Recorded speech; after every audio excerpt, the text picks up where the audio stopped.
Nagaan nagaarra caalu nagaa waaqayyoo siniyaata obboloota koo hafuuraa hunduma keessaniif akkam jirtu nagaa jirtu gooftaan madda nagaa keenyaa ta'e ulfinaan haa jajamu galanni ulfinni waaqayyoo waaqa jiraataatiif haa ta'u baga eegamtan, baga gargaaramtan, baga tifkamtanii.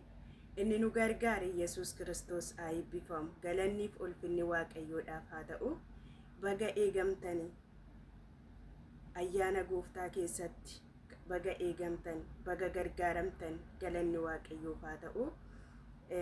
Galanni Yesuusiif haa ta'u. Mee sa'aatii kanaa macaafa faarfannaa boqonnaa 23 lakkoofsa 1 irraa kaasnee dubbifannaa.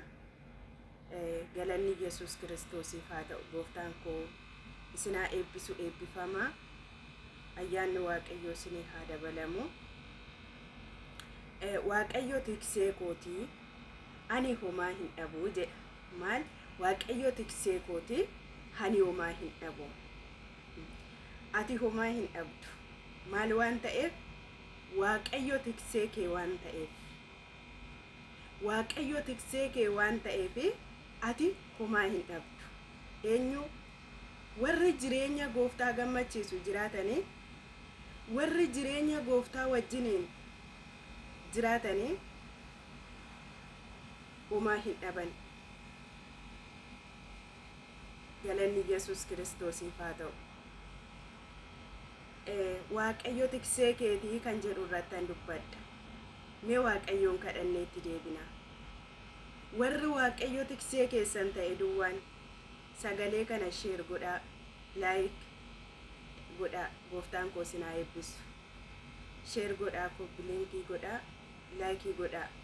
Waaqayyo tiksee keessan warri ta'e duwwaan. Waaqayyo tiksee kooti. Waaqayyo tiksee keeti. Galanni Yesuus Kiristoosiif haa ta'u. Guddaaf sodaatamaa kan taate mootii waaqaaf lafaa, abbaa amanamaa, leenca golgootaa, saatii kana sin galateeffadhaa. Tola gaarummaa keetiif, ijaa sagalee keetiif, galanni guddaan maqaa keetiif haa ta'u. Waaqa waaqotaa, qulqulluu qulqullootaa, saatii kana sin galateeffadhaa. Sabni kee sin eegame, obboloonni kun sin eegamanii. Kanaaf sin galateeffadhaa. Waaqa jaalalaa, galanni guddaan maqaa keetiif haa ta'u. Ijaa biyya keenya sin galateeffadhaa. Ijaa guddaa xiqqaa sin galateeffadhaa. Yaa Waaqa galanni siif haa ta'u. Qulqulluu qulqullootaa, mootii nagaa, galanni guddaan siif haa ta'u. Saatii kana otoo si galateeffannu araara si kadhannaa. Maqaa Yesuusiin nutti araarami. Fuulli kee araaraa nuuf haa deebi'u. Waaqayyo biyya keenyaaf araara si kadhannaa. Guddaa xiqqaadhaaf araara si kadhannaa. Maqaa Yesuus Kiristoosiin nutti araarami. Fuulli kee araaraa yaa Waaqayyo nuuf haa deebi'u. Yakka keenya hundumaa nuuf dhiisi. Irra daddarbaa keenya nuuf dhiisi. Nu maartaa nutti araaramtaa. Galanni guddaan siif haa ta'u. Ulfinni guddaan siif haa ta'u. Mootii nagaa si haa galatu. Hangafa nagaa si haa galatu.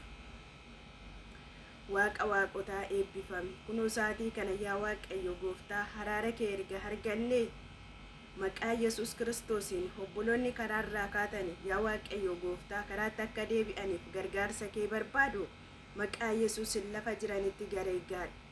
Ila Waaqayyo yoo sin ta'e malee karaarra deemuun hin danda'amu. Yoo sin ta'e malee karaarra bu'uun hin danda'amu. Yoo sin ta'e malee karaa qajeelaa qabachuun hin danda'amu. Ilaa karaa qajeelaa akka qabataniif yaa Waaqayyo gargaari. Lubbuu aaraa yaa Waaqayyo lafa jirtutti sin kadhadhaa barbaadi.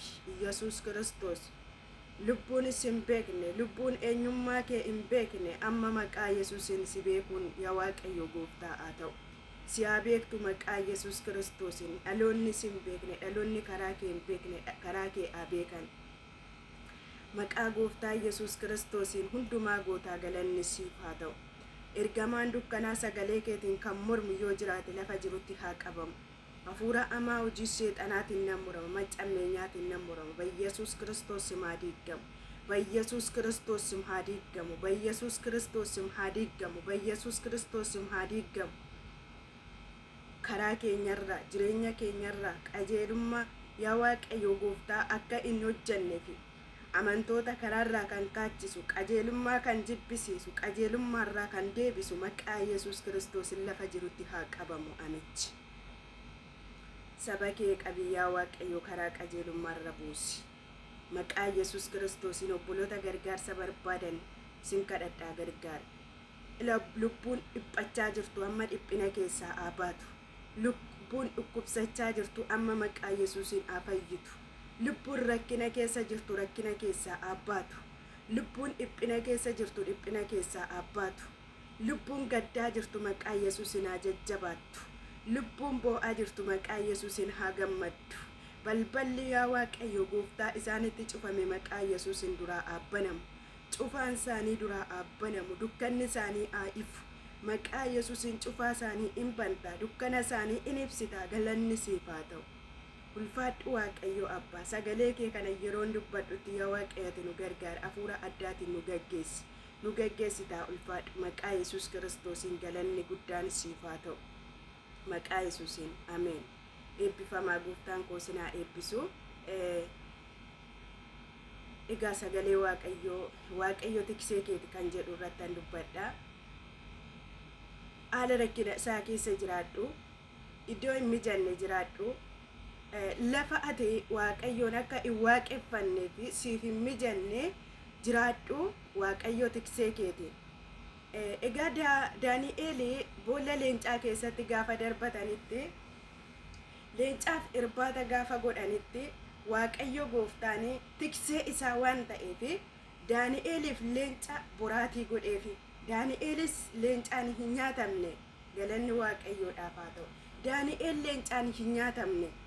Maaliif hin oole leencaan nyaatamu? Akkasuma Abdinaaqoo, Shaadinaaq, Meeshaaqee misiliidhaaf gaafa jilbeeffadhaa jedhanitti nuti waaqa ormaatiif hin jilbeeffannu. Nu oolchus nu oolchuu baatus waaqni keenya waaquma jedhani.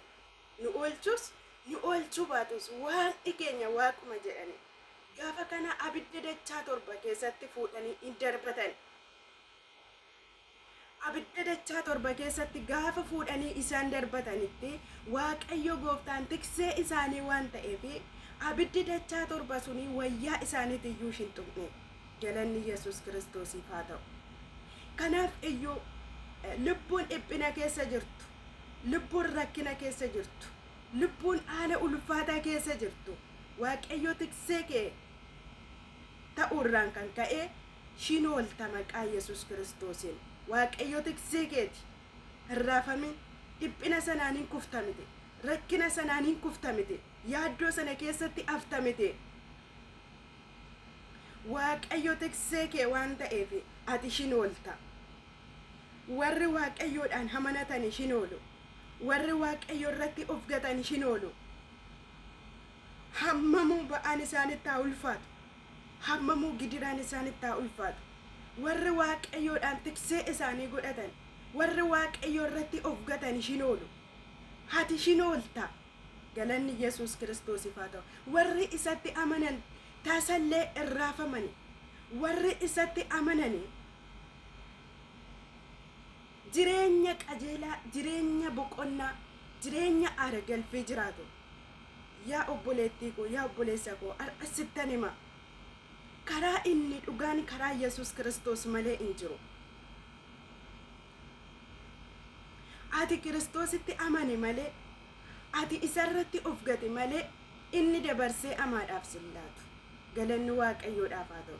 Egaa asirratti Daawit Waaqayyo tiksee isaa akka ta'e waan amaneef, Waaqayyo irkoo isaa akka ta'e waan amaneef, Waaqayyo tiksee kooti jedhe.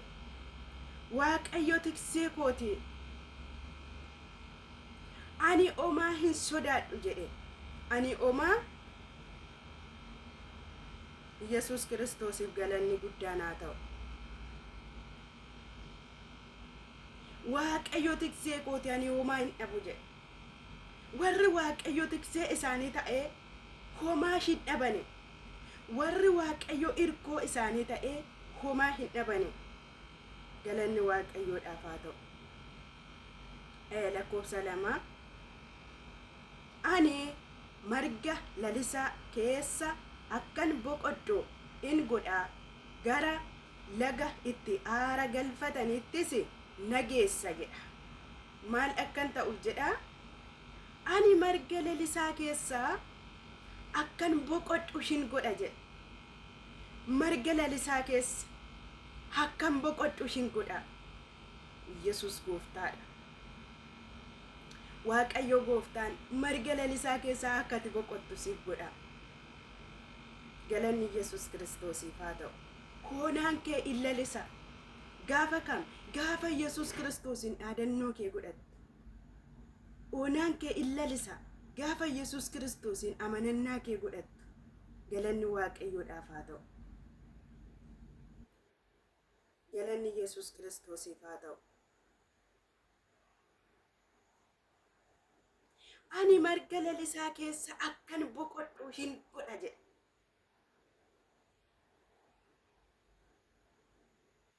Gara laga itti aara galfatanittis Yesuus Kiristoosiif galanni guddaan haa ta'u. Nageessa. Gara laga itti aara galfatanittis nageessa. Waaqayyo gooftaan akka ati boqottee jiraattu godha. Yesuus Kiristoos akka ati boqottee jiraattu godha. Har'ayyuu si eegaa jira. Kootu gara isaa. Miidiyaa garaa irra kan kaattan. Yaa obboloota koo inni wabii isiniif hin ta'u. Inni wabii isiniif hin ta'u. Gara laga itti aara galfatanitti kan isin geessu. Marga lalisaa keessa akka isin boqottanii jiraattan kan godhu. Rakkinni haa jiraatu, dhiphinni haa jiraatu, gidiraan haa jiraatu, achi keessatti boqonnaa kan isiniif laatu Yesuus Kiristoosidha. Egaa gara isaa akka dhuftaniif inni waamicha kabajaadha isin waamaa jira. Waamicha kabajaa si waamaa jira Yesuus Kiristoos. Waamicha kabajaa si waamaa jira. Galanni Waaqayyoodhaaf haa ta'u. Waamicha kabajaa Yesuus gooftaadha. Lakkoofsa 3 inni lubbuu anatti in deebisa. Maqaa isaatiif jedhee daandii qajeelaa irraa na geggeessa. Galanni Yesuus Kiristoosiif haa ta'u. Inni lubbuu anatti in deebisa jedha.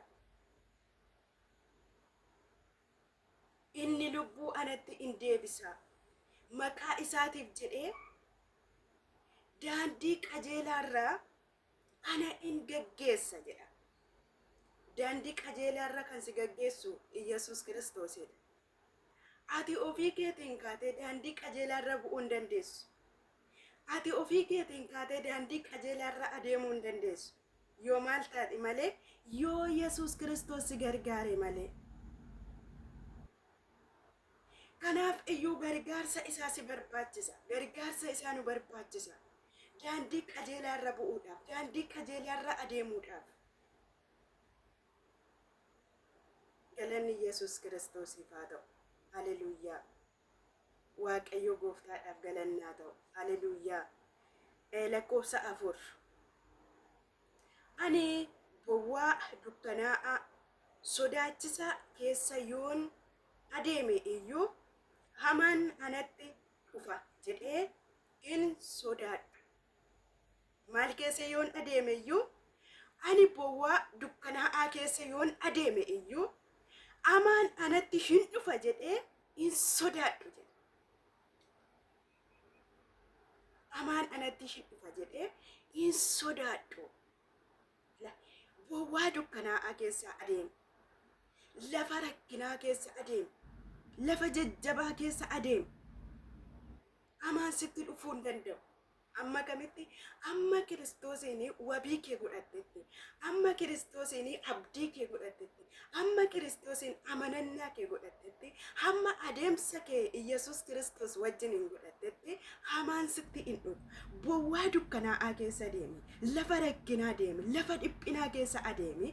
Hamaan sitti dhufa jettee hin sodaatin. Yoo maal taate? Yoo Yesuus Kiristoos wajjin adeemte hin sodaatin. Adeemsi kee Yesuus Kiristoos wajjiniin yoo ta'e. Adeemsi kee Yesuus Kiristoosiin yoo ta'e. Hamaan sitti dhufuu hin danda'u. Galanni Waaqayyoodhaaf haa ta'u. Hamaan sitti dhufuu hin danda'u. Kanaafuu maal godhi? Adeemsa kee Yesuus Kiristoos wajjiniin godhadhu.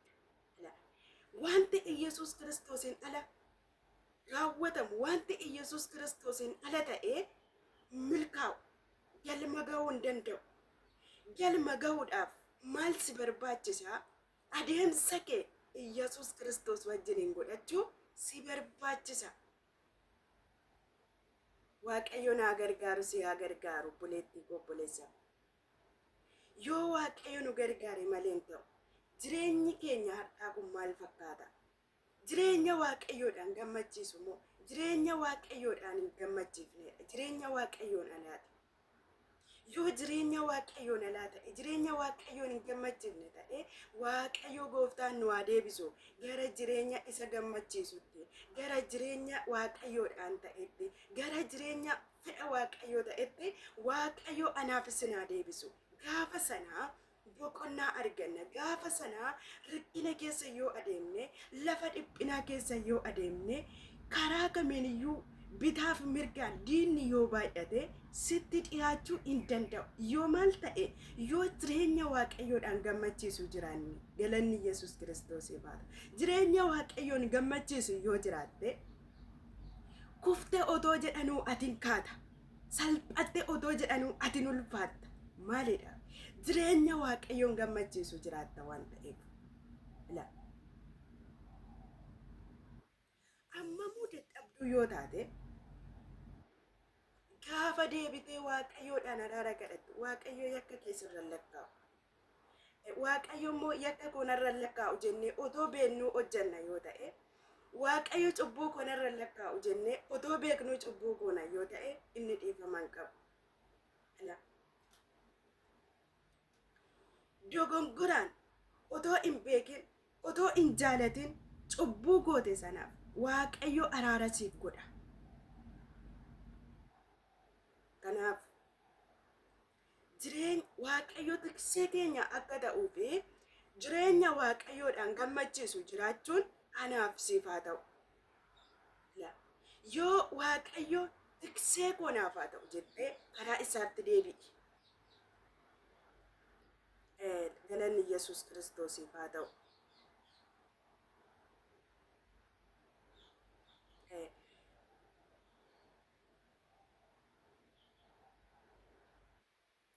Ati ana wajjin jirta jedha. Ati ana wajjin jirta. Huleen keetii fi dhadhaabbanni kee ana hin jajjabeessu. Yoo ati jireenya Waaqayyoon gammachiisu jiraatte, Waaqayyo si wajjin ta'a. Garuu jireenya Waaqayyoon hin gammachiifne hin jiraatta yoo ta'e, Waaqayyo si wajjin hin ta'u. Kanaaf Waaqayyo si wajjin akka ta'uuf maal gochuu barbaada? Sirraa barbaadama. Maal gochuutu sirraa barbaachisa? Waaqayyo si wajjin akka ta'uuf jireenya kee qulleessuun sirraa barbaachisa. Jireenya keenya qulleessuun nurraa barbaachisa. Gaafa Waaqayyoon na wajjin hin ta'i jennee Waaqayyoon kadhannutti jalqaba laphee keenya fattashuu qabna. Jalqaba ofii keenya fattashuu qabna. Eessa dhaabbannee jirra? Lafa kam jirra? Lapheen koo maal keessa jira?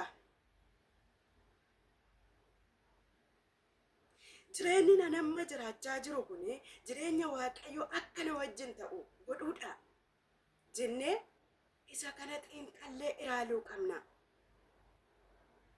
Hafuurri qulqulluu naa gargaaru si naa gargaaru. Galanni Yesuus Kiristoosiif haa ta'u. Hafuurri qulqulluu naa gargaaru si naa gargaaru. በጌታ በኢየሱስ ክርስቶስ wanti akka ati jireenya Waaqayyoon gammachiisu hin jiraanne si gochaa ture hammaa qabee jireenya keerraa qaxee aacitu. Akka ati jireenya qajeelaa hin jiraanne wanti gochaa ture hammaa qabee jireenya keerraa qaxee aacitu. በጌታ በኢየሱስ ክርስቶስ ስም ቀጤ ስራ ሀጭቱ። በጌታ በኢየሱስ ክርስቶስ ስም ቀጤ ስራ ሀጭቱ። ገለን ኢየሱስ ክርስቶስ ይፋተው። Jireenya Waaqayyoon gammachiisu gaafa jiraanne Waaqayyoon wajjiniin ta'a. Huleen isaa fi dhadhaabbanni isaa wajjiniin ta'a. Yoos kufteerta jedhu atiin kuftu sababni isaa Waaqayyo si wajjin waan jiruuf. Huleen isaaf dhadhaabbanni isaa si wajjin waan jiruuf atiin kuftu. Salphatteerta jedhu hin salphattu sababni isaa maaliif Waaqayyo si wajjin waan jiruuf. Galanni Yesuusiif haa ta'u. Lakkoofsa 5 utuma warri na cunqursan ilaalanii ati maaddii anaaf in dhiyeessita. Mataa koos dhadhaa ejersaa in dibdaa. Xoofoon koos guutee irra in dhangala'a. Yesus gooftaadha. Utuma eenyu ilaalanuu Yesus gooftaadha. Utuma warri sin cunqursan ilaalanuu, utuma warri si jibban ilaalanuu, utuma warri ulfaachuu kee jibban jiraatanuu, utuma warri salphina kee eegan ilaalanuu, Waaqayyo mataa kee dhadhaa ejersaa si diba. Dibata ijaa baasu si diba. Galanni Yesus Kiristoosiif haa ta'u. Yesus gooftaadha. Xoofoon koos guutee irra dhangala'a. Irra in dhangala'a. Yoo maal ta'e? Yoo Waaqayyo wajjin ta'e, yoo jireenya Waaqayyoon gammachiisu jiraatte, xoofoon kee guutee irra dhangala'a. Manni kee irraa afaa ta'a. Jireenyi kee irraa afaa ta'a. Ati irraa aftee jiraatta. Isa kaaniif iyyuu hin taata. Maal yoo ta'e?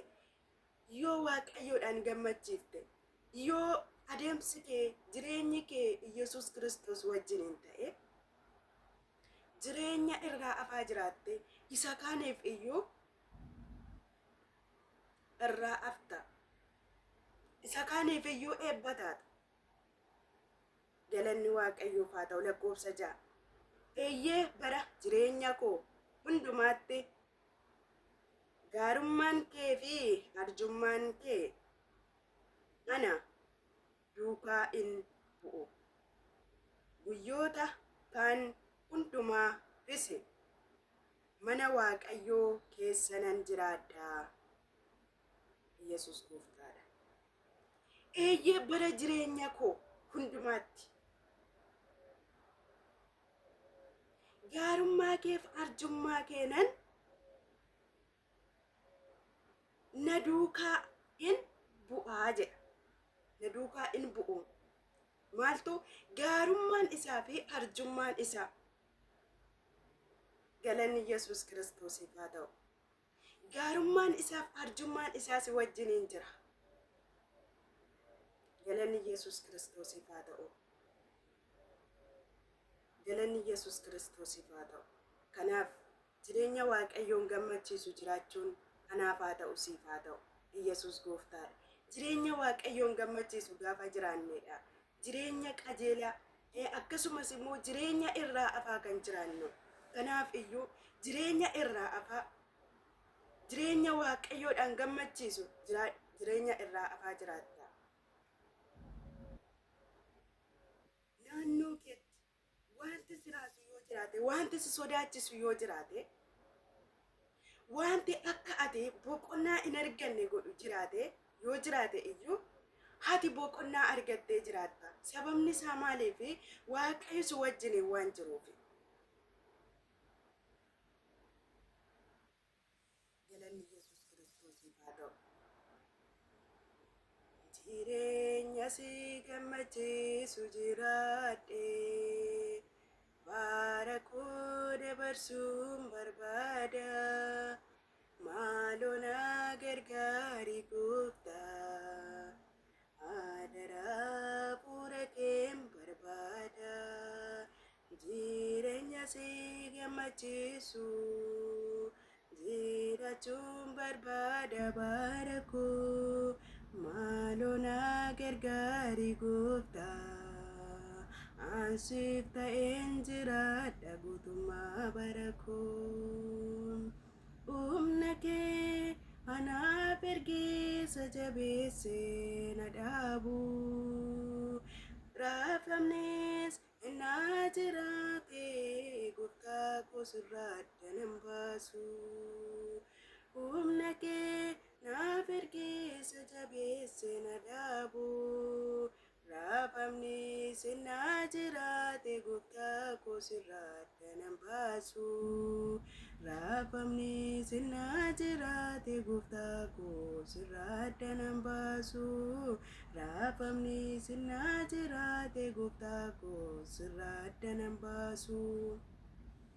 Maalidha wanti Waaqayyo irraa adda si baasu? Maalidha wanti gooftaa irraa adda si baasu? Yesus Kiristoosiif galannaa ta'u. Asumaan lubbuu haaraadhaaf waamichaan godha. Obboloota koo.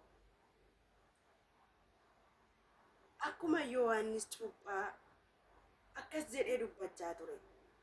Mootummaan Waaqayyoo dhiyaateera, yaada garaa keessanii geeddaradhaa jedhee labsaa ture. Har'as yaa obboloota koo, mootummaan Waaqayyoo sitti dhiyaatee jira. Yaada keessan geeddaradhaa, yaada garaa keessanii geeddaradhaa. Lubbuun takka gooftaa Yesus Kiristoosiin fayyisaa lubbuu kee godhattee hin fudhanne. Akkasumas amantanii jireenya garaagaraatiin, haala garaagaraatiin dugda duubatti kan deebitan, gooftaa kan gantan, akkasuma gooftaa kan kaaddan.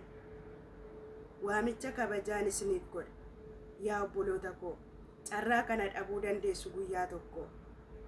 Guyyaa tokko carraa kana eessaan argadha jettanii hawwitanii argachuu dhiisuu dandeessu. Sababni isaa mootummaan gooftaa isinitti dhiyaachaa jira. Iyyasuus deebi'ee dhufa. Ameen. Iyyasuus deebi'ee dhufa. Guyyaa deebii isaatti nama tokko argataa laa? Mootummaan Waaqayyoo dhiyaate. Yaada garaa keessanii geeddaradhaa. Obboloonni fayyisaa lubbuu keessanii gooftaa Yesuusiin godhattanii hin fudhanne. Waamicha kabajaan isiniif godha. Ammas jaalala Waaqayyootiin gooftaatti amanaa. Ilaa akkas isiniin jechaa jira gooftaan. Ana karaan, ana jireenyi, ana boqonnaani, ana malee gara abbaa dhaquu hin dandeessani. Ana malee gara abbaa dhaquu hin dandeessani. Galanni Yesus Kiristoosiif haa ta'u. Ana malee gara abbaa dhaquu hin dandeessani. Tiksee inni bitamee eegu yeeyyiin gaafa itti dhufetti hoolota sana gatee lubbuu isaa baraarrachuudhaaf hin baqata.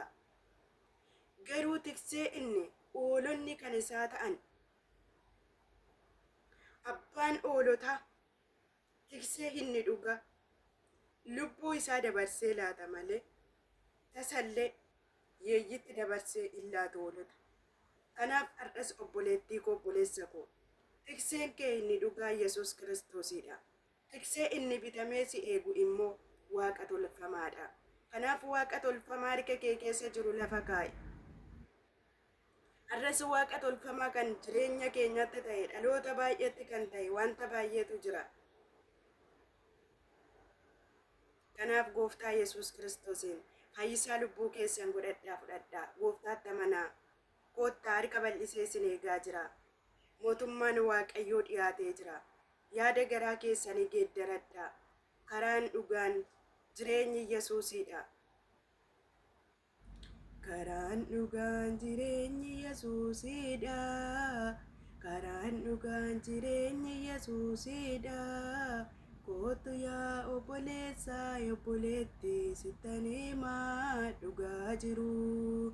Kootu yaa obboleessaa, obboleetti sittan himaa dhugaa jiru. Harka bal'isee si eegaa gooftaan kee. Maaf garaa jabaattee ati yaa obboleetti. Maaf garaa jabaattee ati yaa obboleessaa. Karaa jireenyaatti si waama. Maaliif arguu dhaabde karaa jireenyaa? Karaan keenya irra jirtu karaa badiinsaati. Adaraa deebi'i lubbuu kee oolfadhu. Adaraa deebi'i lubbuu kee oolfadhu. Adaraa deebi'i lubbuu kee oolfadhu.